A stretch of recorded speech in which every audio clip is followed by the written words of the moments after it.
We've got Joey, pronouns are he, him in the UK. Welcome, Joey. How can we help?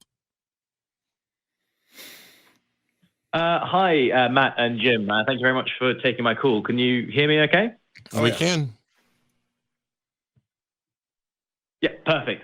Yeah, it's kind of, I was hoping to have more of a discussion, if that's okay. Basically, the question I have is, effectively, if I did believe that a God existed, and I truly believed that God had commandments to do terrible things, the sorts of things that have been on the show for a while, that outlined in the Bible, had owning slaves and that sort of thing. I truly believe these things, and I also believe that refusing to do them would send me to some form of hell or some form of torment. I guess the question is, would it be wrong? Would it be wrong for me to do those things in the name of what is essentially self-preservation, or you might call it self-defense? Would you see that as? How would you frame that as a moral sort of condition? I guess. I have a question. If there was a mafia boss in your neighborhood, and they threatened to break your legs if you didn't go burn someone's house down, would it become moral for you to burn their house down? Well, I see. That's a fair question. I suppose it would, in that specific instance, probably not, because I almost feel like having my legs broken isn't bad enough to justify that. But if they said, like, I'll break your legs and then break them again when they heal, and then break them again when they heal after that, how does that make something moral? No. I'm the point of the question doesn't matter what the thing is. How does that make it moral? It doesn't become moral just because you were threatened. All right. Well, because my thinking is that I'm avoiding a worse evil. I could argue that me being tortured for the rest of eternity is worse than doing, because it's the same thing of like an infinite punishment isn't fair for a finite crime, right? Doesn't matter. Yeah. That doesn't. So now you're saying that the basis of morality is based on how much harm is going to come to you if you don't do something. That's not what makes something moral. You don't have the right to go hurt someone else just to avoid yourself being hurt. But it's still harm that's being created. It's obviously, I have a selfish reason to want to avoid that harm. But if I said, like, I'm gonna, if it's two separate people, I said, it's the trolley problem, right? If I say, no, it's not the trolley problem. To stop one person. Yeah, it's not the trolley problem though, because the trolley problem, you're not being threatened under the trolley problem, whereas here you have a threat. So the conundrum comes in that the action, yes, is immoral, and that's just the fact of the matter. Is if you're performing an immoral action, it's immoral if it's wrong. So if it's the mafia boss telling you to go rob a bank or he'll kill your family, robbing a bank is still wrong. However, a case could be made and should be made that you are not responsible for your actions because you were being held, you were being forced against your will to do something you would not normally do. It doesn't make the action any more or less moral. The action is what it is. But in a court of law, at least, we're willing to go, okay, we understand nobody wants their family to die, and so that you are willing to, go rob a bank to save them. So yeah, doing something under duress might make something excusable under certain circumstances, but it doesn't change the moral evaluation from it. It's still wrong for you to go kill someone, even if there's a gun pointed at your kid's head. It's still immoral. You are just taking an immoral act and coming up with a justification for it. So no, I guess that's maybe the crux of my questioning, because that makes complete sense, that the action itself is still immoral. I guess where I sort of tie myself up in knots a little bit is wondering whether or not because it's like would it like I would feel like if I was like, if someone told me like, yeah, I had to do this terrible thing to avoid some heinous thing being done to me, I'd be like, well, it's terrible that you did that, but I completely get it.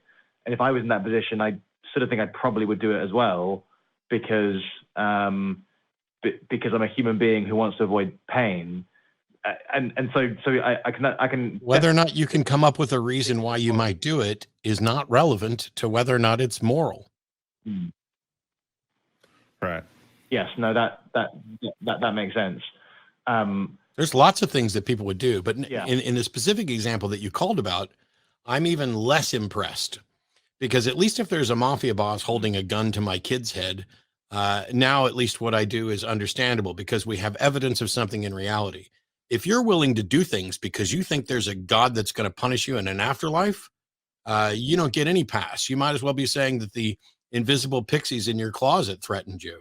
There's no real threat here. And it doesn't matter how sincerely you believe that there's a threat, unless there's a demonstration of a threat, you don't even have remotely close to mitigating circumstances. So you don't get to appeal to the supernatural as a way out of a moral dilemma. No, I agree with that.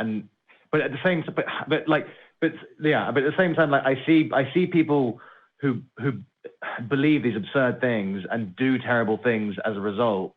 And I wonder to myself, the chemistry that's going on in their brain is the same. No, like they exist in a state of belief, like whether that belief is justified or not. Like I kind of pity that. I'm like, I can see where they've gone wrong, but like in a way, because they have that belief and that belief is compelling to them, it makes sense to do these terrible things. And I can see that reasoning, and that's where I get a bit. Yes, that's why we're here, trying to convince people not to keep believing dangerous shit.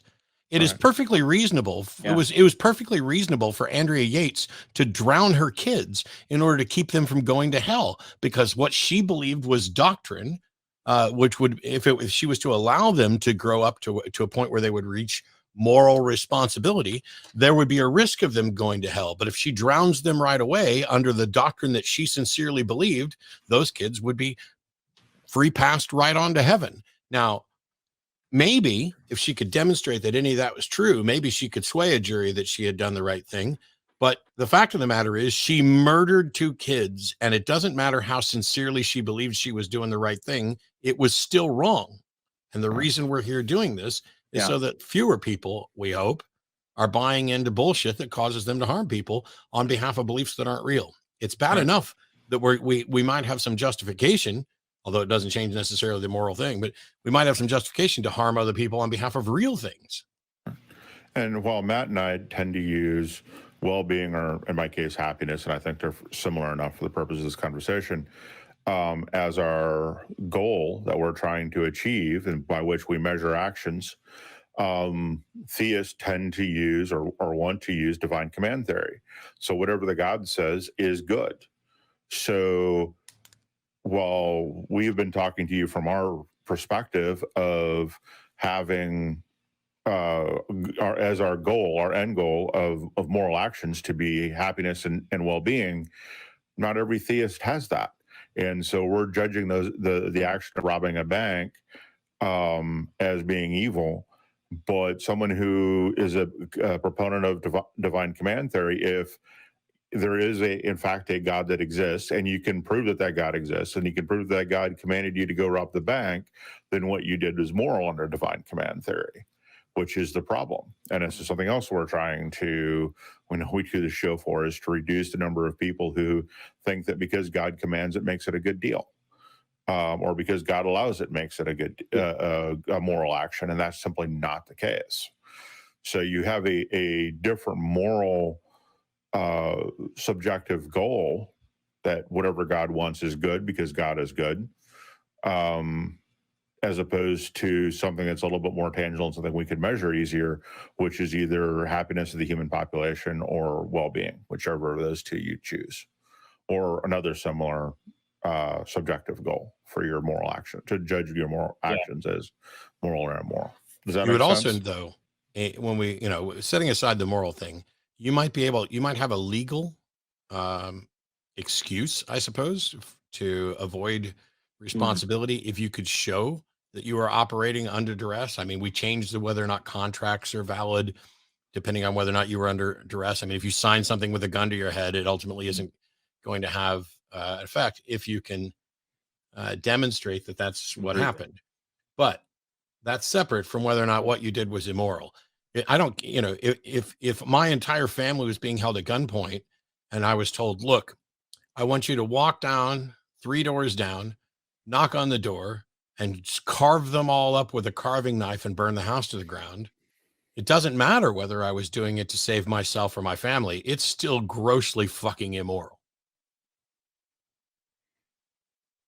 Yeah, no, that makes complete sense. And I guess you could even like scale it right back down. Like you could say like gun to your head. And if you don't like walk down to your neighbor's house, knock on their door and like, you know, and then run away and they have to get all angry that, that someone ran away and knocked on their door. Like that's a bad thing to do. It's wrong to do that. Like regardless of the situation, it's just not that as bad, but it's still a bad thing to do. But so I appreciate that. I think you guys have really helped me reframe that. So I think I guess where you're coming from is just saying the act is wrong, like regardless of why you've done it, the act itself is wrong. But there's a through line where you're saying that like the person who physically did it isn't necessarily to blame. Like the person, the thing or entity to blame is the one doing the coercion. And if you can No, that's not what I if I go kill my neighbors and burn their house down, I'm still to blame. Mm-hmm. Because I don't have to do that just because my family's threatened. Okay. Mm. And there's a difference between what's moral and what's legal, right? In a court of law, you may get off from that because you were coerced, but that doesn't make your action, it doesn't mean you're not still responsible. This is in the ballpark of just following orders. Yes, you have to follow orders as long as those orders are legal. But if those orders are illegal, it is wrong, immoral, and illegal for you to follow an illegal order. And so it's still like if somebody comes in here, granted, I don't have any kids, but we'll take my niece and nephew, and they've got my niece and nephew at gunpoint, and they're like, we want you to go kill somebody or we're going to kill your niece and nephew. I'm sorry. My niece and nephew are going to die because I'm not going to go kill someone just because someone is threatening me or the people I love, because I can't come up with a rationalization to say, oh, this will make it okay. I don't get to go take somebody else's life. Now, if it was, you know, go poop on your neighbor's porch, okay, that I'm doing. And yeah, you know, it would still be immoral, and I'm still responsible. But you're going to figure out where you draw the line for these things. See, I would agree and disagree with you on that point. Where I definitely get that it's immoral to do that, but I guess we have a point of disagreement where I don't really think that you're responsible for that. I mean, you're wrong not to do it, but like you are absolutely wrong. I just demonstrated why you're responsible, because you don't have to do it. I don't have to go kill somebody. I can say no. But in this situation, someone has to die, right? Okay, and the person who's killing them is the person with a gun to their head, not me. But if I go kill somebody else, that's me taking that action. Right, but like, yeah, but you wouldn't be in that position if the person, like, you've been put in that position that you've been forced to make a choice. Doesn't make it okay. I guess. Yeah, no, I don't think it makes it okay, but I would maybe disagree that it makes it your fault or not, or blame. Yeah, you're still making the decision to do so. You made a decision to kill your neighbors instead of allowing someone else to kill your family. That makes it your fault. Right. It is your fault those people are dead, because you could have taken a different action to keep those people from dying. You decided to kill someone in order to keep someone else from dying. That's your fault. I agree with that, but the situation of their lives getting lost today somehow. That's not a fair. That is not remotely a fair assessment. There are lives that are going to be lost no matter what. If you choose to kill someone, that is your choice. You are responsible. You are the agent that took that action, and those people are dead. If you choose not to kill that person, Now there's a choice on the part of the person with a gun to your family's head as to whether or not they're going to go through with their threat. It's not an inevitability, and it's not a zero-sum thing. Actually, no, that person is now responsible for killing your family if they go through with it. Maybe they were bluffing. Maybe they just wanted to see how far you'd go. Right. No, that's I hadn't really thought of that way. That makes sense. This is not the trolley problem. This is not, hey, no matter what, something's happening. Right. And by the way, with the trolley problem, the primary thing that people are focused on the trolley problem, the reason behind it is to get people's intuitive responses to action versus inaction. Like if do I throw the switch or do I let nature take its course type of thing? That's the key thing behind the trolley problem, not about what's moral or not. It's about how we view action different from inaction. And that's kind of what I'm describing a little bit in that my action of going to kill someone. By the way, I could go kill that family and the person with the gun to my family's head could still kill them, or send me out to go kill another family and send me go out to go kill another family. This is why you don't fucking negotiate with terrorists. Right. Yeah. How many families are you going to kill? I hadn't looked at it that way. That's a good point. I don't really have anything to say to that. By the way, that's since there's confusion, this does not in any way eliminate self-defense. You're allowed to defend yourself and you're allowed to defend others. Yeah. You just don't get to go killing an innocent third party to do it. But anyway, we got to move on to a bunch of other stuff, and I appreciate it. Yeah. Thanks for taking the call, and I really appreciate the discussion. Thanks a lot. Cheers. Thanks, Joey.